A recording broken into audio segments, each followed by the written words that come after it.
كدغيسا راديو حريو wararka iyo warbixinadii u dambeeyay qalooyin iyo barnaamijyo xiiso leh راديو حريو codka shacabka ogaadeenaya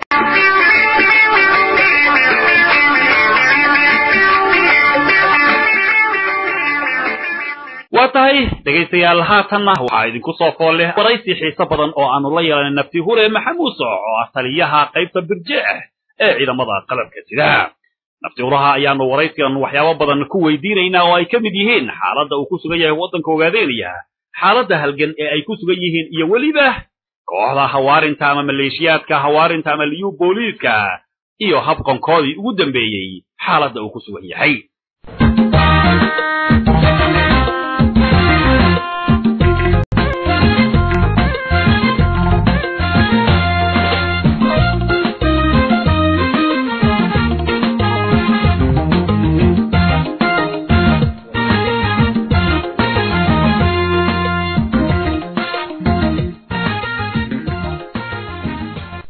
السلام عليكم. وعليكم السلام ورحمة الله وبركاته. نفطر يا الوان سلامي. لو كلامه وانقاط عليه ونكويه. يا إله الله ينفطر إله الله يوكما. ومحمد صار. تلي وانكو سلامي سيتين. هذه أدنى على هذه المشكلة ولا برواقي شيء أنا وانكو سلامي. أبينا وانقاط. وانقرت نفطر بالورما حالة دينك قد كورما. حالة وشي عن هاي يأتي عمنا حالة مريسا بالشيء يعونك وآدي صحيحين يهوله سعادي هاي الجنسية الأولى دقالانيين بالشيء كتبتا إذا مدنا فرعين توضية دقالاني الجنسية كل شيء بيسي وضعنا وانقرت تلي حلي عنك يا هذا اللي وجرى أوغادينيا شو هذا وحا اللي وجرى قواها بركو الحقادة اللي وجرى goobaha barkooda siiba galbeedka ana karan baa hadda laga roob baa hadda ka daa karameed laakiin hadda dadku xilli xagaa uu ku jira marka jooga hadda lagu jira waa noocaas cadar baa wadanka ka jira xaaladda wadanka saas bay tahay xagga cimilada nidaamka weyn waan gartay taliya maxamuud sooc waxaad ka mid tahay taliyayaasha ciidamada qalabka sida xoreynta ogaadeen iyo siiba waxaa tahay taliyaha qaybta birjeex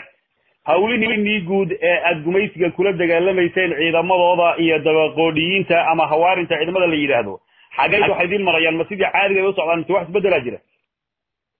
wiiga mahadsantahay xaaladda dabaqoodigii iyo hawaarintii waxaa moodaa in hadda laga farxashay nimanka hawaarinta ahaa dunida hadda ugu dambeeyey wax fara badan gacanteena ay soo galeen oo hadda ciidankeena ay la joogaan وفر بدن إثيوبيا محاهيدا يشارك أو درتي معلن جهاد أفراد مجالات الجديد مش من بال لو حكومي وكل يوم شقين يعني حرينا من شان العلاقات سنة لو حكومي وفر بدن شيريان مثلا هو مقعدين يلوك هذا الشغل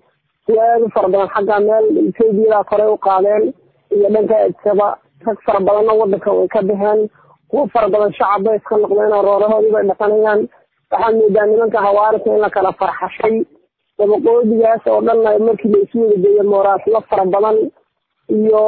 waxa ka jira iskuma fara badan oo iyagu isku hayaan ciidankeenu waa xalna socota dhibkaas oo dhan inuu ciidankeenu inuu ku qasbay inay kala goostaan in la xiro inay isu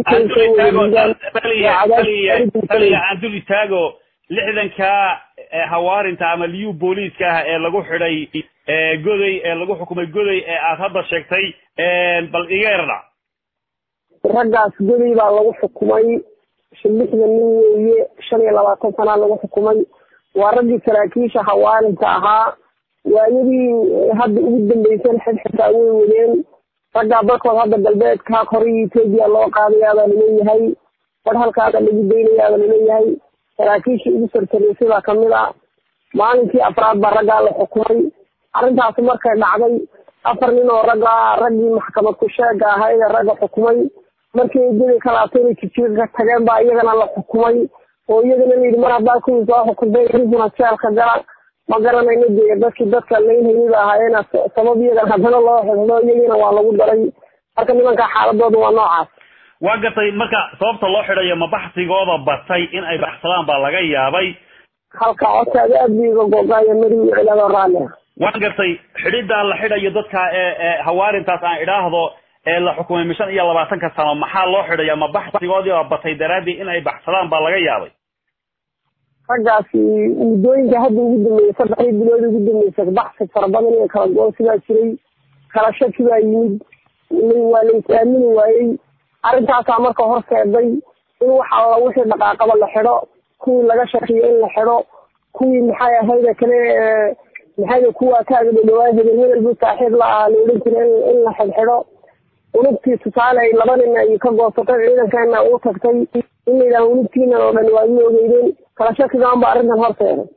waa gartay ragga saraakiisha ee la xukumay ama 60 qof ee la xukumayba wax aad ka garanaysaan magacyadooda ragga magacyadooda badbaanaynaa Axmed Dheere Maxamed Siyaad nin la yiraahdo kamida dhagweyne nin la yiraahdo in la yiraahdo kamida raggaas weeyaan gobolada waareeyay in bayna ka soo kala jeedaan igu celi labada sargaal ee hawaarinta magacyadooda sheegtay igu celi Axmed Dheere iyo Axmed Dheere Maxamed Siyaad nin la yiraahdo kamida Ibrahim dhagweyne nin la yiraahdo in la yiraahdo loo yaqaano kamida raggaas magacyadooda waxa waan gartay marka hadda ragga markii la xidhay hawaarinta intoodii kale ama xiriyaha ku sugnaa ama u joogayba meelaha hawlaha u joogay wax habqan ah oo carad ah oo iyagu ka cabsanaya laftoodu in ama la xukumo ama la xidho meedin yimaada marka dhamaan raggii intoodii faraha badan waa la xidhay waxna way goosay waxna wadamada deriska ay iska dhiibeen oo yaadeen deriska la wixii kalena waa wuxuu hadda la aaminsanayno hawlgal iyo dhaqdhaqaaq sidaan ula jirin sidoo marka nimanka ay aadin waa u kala goosanayaan waxaan soo aragna wax hadda la sheegi kara ma waa wuxuu xariyaha lagu ilaaliyo oo leeyahay waa goosanaysaan hadii ciidankii la hawlgelin uu kala goosan baa leeyahay hadii aan la ilaalin uu kala goosan baa leeyahay hadii hortaayni xara lagu ilaalinayo ciidan kuma noqdo kala shakiyaas la jiro waa gartay taliye mar hadii sida loo xidhay loona xukumay ayna sida u kala yaacayaan hawlgaladii ay la sameyn jireen ciidamada gumaysiga Itoobiya ee aad ama ku qaadi jirteen ama idinku soo qaadi jireen bariyahan waa sidee horta hadda hawlgalada waxyaabo hadda wixii tiimadooday baa midaynaa wadanka hadda ay bulshada iyaduna inay si hore inuu dhaqdhaqaaqdo ay rabto laakiin wixii hawaarin ayaga cagtaal mariyay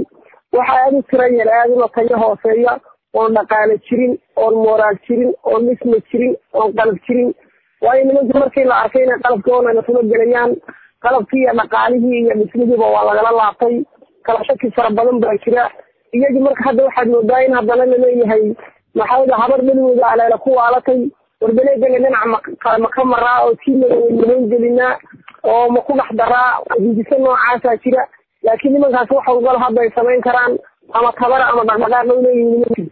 aad baad u mahadsan tahay kaasina wuxuu ahaa taliyaha ciidamada qalabka sida ay xoreynta ogaadeen iyo qaybta Birjeex oo khadka telefoonka ugu waramayay raadiyo xorriyo oo ku jira jiida hore ee dagaalka